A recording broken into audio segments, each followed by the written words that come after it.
Shubman Gill as a test captain நீங்கள் launch பண்ணுறீங்க, அதுவும் டிரெக்டாக இங்கிலாண்டில் போய் இங்கிலாந்துக்கு அகெயின்ஸ்டாக டெஸ்ட் சீரீஸில் லான்ச் பண்ணுறீங்கன்றது இது ஒரு மிகப்பெரிய கேம்பிளாக தெரியலையா?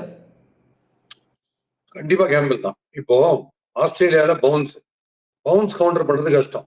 இங்கிலாந்துல நான் சொன்னேன் உங்களுக்கு, டீன் ஜோன்ஸ் என்ன சொன்னார், அவர் ஆஸ்திரேலியால குவிக்கா இன்ஸ்டிங்டிவா கிரிக்கெட் ஆடுறாரு அந்த பவுன்ஸ்ல. பட் ஷேட் ஸ்லோவா பாஸ்கி பேட் வந்து கொஞ்சம் மெதுவா எடுத்து வரும், ஏன்னா அலவன்ஸ் கொஞ்சம் கொடுக்கணும் ஸ்விங்குக்கு, நான் மாத்திப்பேன்றாரு. இப்போ அந்த மாதிரி ஸ்விங்கிங் கண்டிஷன்ஸ்ல சம்டைம் ஸ்விங் இல்லாம ரொம்ப நல்லாவும் ஸ்கோர் பண்றவங்க போயிட்டு, எனக்கு வந்து best wishes Shubman Gill super duper கேப்டனா வரட்டும், சூப்பர் டூப்பரா பேட்டிங் அடிக்கிட்ட எல்லாமே எனக்கு சந்தோஷம் தான். இப்ப பார்க்கும்போது சேலஞ்சிங் பேட்டிங்க்கு சேலஞ்சா கண்டிஷன்ஸ் இருக்கும்போது என்ன ஆடுறாங்கன்னு எனக்கு பாதி பேர் எனக்கு புரியவில்லை.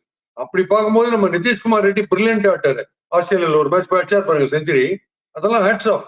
அப்போ டெரிபிக்கான அட்ஜஸ்டபிலிட்டி அடாப்டபிலிட்டி ரொம்ப சூப்பரா இருக்குன்னு அர்த்தம்.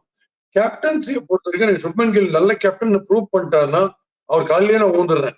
அவர் இன்னும் எனக்கு அந்த சான்ஸே கொடுக்கல காலில் ஓடுறதுக்கு, நான் ரெடி அவர் காலில் ஓடுறதுக்கு. ஒரு சின்ன எக்ஸாம்பிள் உங்களுக்கு சொன்னேன். ஒரு லோ ஸ்கோர்ல ஒரு ஜிடி ஆல் அவுட் ஆகும்போது தன்னுடைய பிரைம் போலருக்கு முதல்ல கொடுக்காம 20 ரன்ஸ் போது ரஷித் கானை கொண்டு வருது.